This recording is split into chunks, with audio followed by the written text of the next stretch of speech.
Let's move on to the final solving linear systems by using the addition method. And a lot of the final problems on this particular section have to do with equations that have fractions or decimals. So for this particular problem, we do have fractions in our equations, and our goal is to eliminate those fractions by timesing everything by the least common multiple. So for my very first equation, I have a 3 and a 4 on my denominator. So the least common multiple between 3 and a 4 is 12. So I'm going to multiply everything by 12 on my first equation. And I usually tell my students to do division first. So what's 12 divided by 3? Well, 12 divided by 3 is going to be 4, and 4 times the x is going to be 4x. All right. And then if I multiply this 12 onto the y divided by the 4, I do division first. So what's 12 divided by 4? 12 divided by 4 is 3, and then 3 times y is going to be 3y. And then finally, 12 times 1 is going to be 12. All right. So if you multiply the equation by the least common multiple, which is 12, you can get rid of the denominators. All right, let's take a look at the second equation. I have a 2, an 8, and a 2. So the least common multiple between 2, 8, and 2 is going to be 8. So for the second equation here, I'm going to multiply everything by an 8. And when you're multiplying, I recommend that you divide the numbers. So 8 divided by 2 is going to be 4. So 4 times x is going to be 4x. And then 8 divided by 8 is going to be 1. And 1 times y is going to be y. So minus y. And finally, 8 divided by 2 is 4, right? And then 4 times 7 is going to be 28. All right, so make sure you're okay with getting rid of the fractions by when you're timesing by the least common multiple. For this example was 8 on my second equation. Do division first and then multiply by the numerator. All right, my fractions are gone. We're almost done here. And what I would do next is I recognize that there is a 4, sorry, wrong color there. I recognize there's a 4 here and a 4 here. So what you want to do is you want to subtract the equations. So you're subtracting all of this. And what I'll do is I'll take one more step here to rewrite the equations here. If I subtract, this negative sign distributes onto everything into the second equation there. So that's going to be negative 4x plus y equals to negative 28. And then I can rewrite the above equation as 4x plus 3y equals to 12. And then what I can do next is I can now add the equations here, and let's go ahead and add this. So 4 plus a negative 4, that's going to cancel out the x's. And then I have a 3y plus a y. So 3y plus y is going to be a 4y. And then finally over here I have a 12 plus, so it's going to be 12 plus this negative 28. So if you think about that, 12, so that's going to be 12 minus 28. That's the same thing as negative 16. So I have a negative 16 over here. And finally, I can divide both sides of the equation by 4. And then get y equals to negative 4 there. So the y value has, so the y variable has a value of negative 4. All right, so normally you would go back to the first equation and substitute the negative 4 in there, but I'm not going to do that just because there's fractions in my first equation. So instead, let's go ahead and look at this equation right here. The 4x plus 3y equals to 12. Let me just rewrite that as 4x plus 3 times y. Now what is y? Y is negative 4. It's just a lot easier to take the value of negative 4 and plug it into a different equation besides the first one because there's fractions in the first one. And then this will also work in terms of solving your equation here. So 4x and then minus the 12 equals to 12 over here. And then what you can do next is bring this negative 12 to the other side here. So 4x would equal to 24. And then finally divide both sides by 4. And x would equal to 6. So my final answer is 6 comma negative 4. Okay, before I move on to the next question here, let me go on to the final question here just because the final question here is very similar to the problem that we just did. Here again, I believe this is letter S in the workbook here, and let's go ahead and work with this this concept of getting rid of the denominators here. So I have a 2, a 5, and a 5. So ask yourself, how can I get rid of the fractions here? Well, I need to times by the least common multiple. So what is the least common multiple for 2, 5, and 5? Well, that's going to be 10. So 10 is the least common multiple for 2, 5, and 5. So you're really distributing the 10 onwards, but what I recommend is do division first. So 10 divided by 2. 10 divided by 2 is 5, so I have a 5x. And then 10 divided by a 5 is going to be a 2, so plus 2y. And finally, be careful with this last one here. 10 divided by 5 is 2, right? But then 2 times 4 is going to be 8.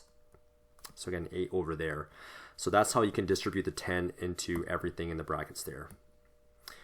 And for the second equation, I have a 6, a 2, and a 6. And the idea is, what is the least common multiple between 6, 2, and 6? Well, that's going to be a positive 6. Okay, so you're going to distribute that 6 onto everything, and I recommend that you divide first. So 6 divided by 6 is going to be 1, and 1 times x is going to be x. 6 divided by 2 is going to be 3, so minus 3y. And finally over here, 6 divided by 6 is 1, and then 1 times 5 is 5.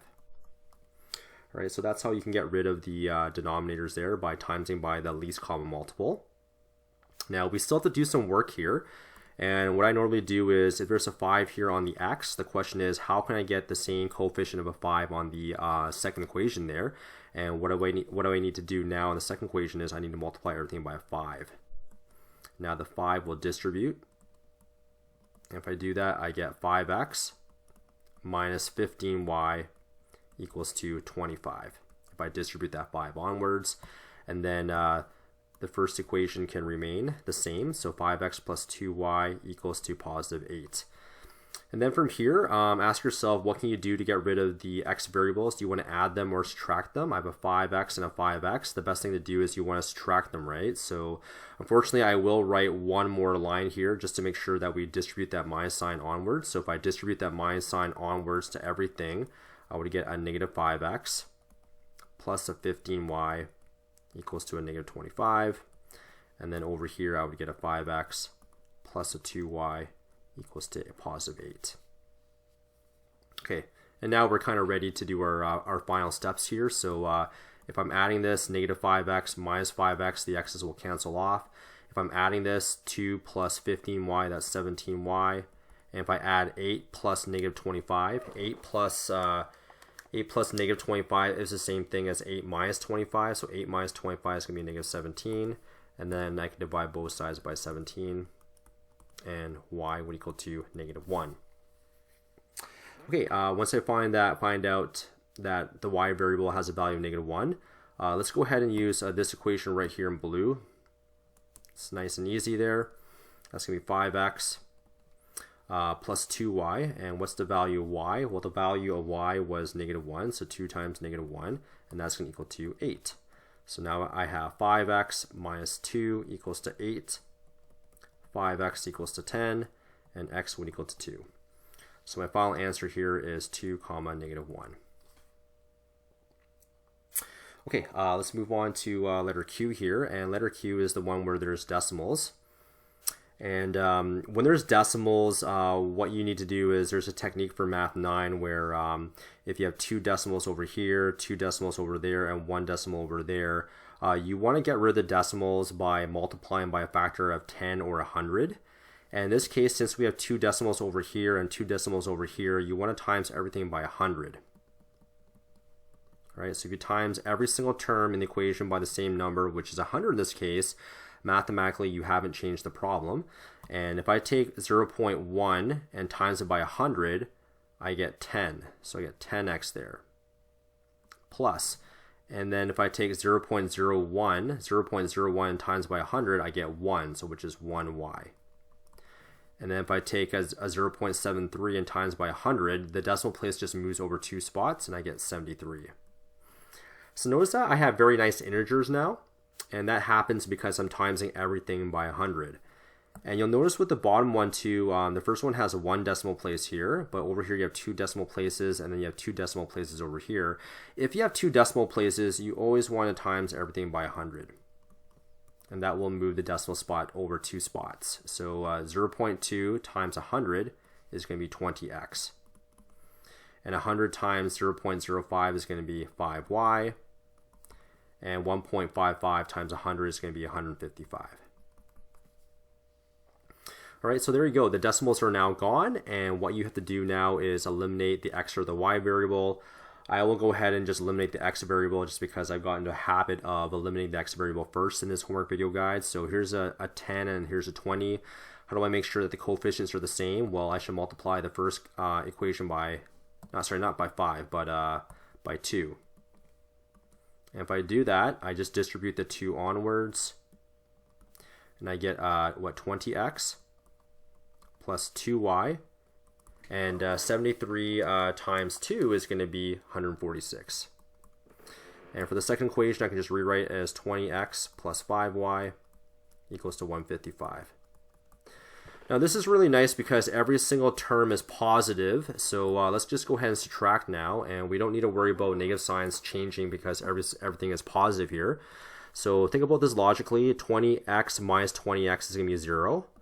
And then 2y minus 5y is going to be negative 3y. And then 146 minus 155 is going to be negative 9. And that works out great. I can divide both sides by negative 3. And then y would equal to negative 3. All right, so if y equals to negative 3 there, oh, sorry, not negative 3, negative 9 divided by positive 3, sorry, negative 9 divided by negative 3 is positive 3 there, so I apologize for that. Y equals to negative, y would equal to positive 3 there. Okay, now that y equals to positive 3, let's go ahead and let's just take maybe this equation right here, and we'll solve for x now. So I have 20x plus 5 times y, and what's the value of y? Y is positive 3, equals to 155. A little bit of work here. This is 20x plus 15 equals to 155. And then from here, you should take the 15 and bring it over. So 20x equals to 155 minus 15, which is going to be 140. And then divide both sides by 20. And after all that work, x would equal to, is it 7 here? Yeah, x would equal to 7 there. So my final answer is 7, 3. All right, so a little bit of work to do with that question, but you get 7, 3 is the final.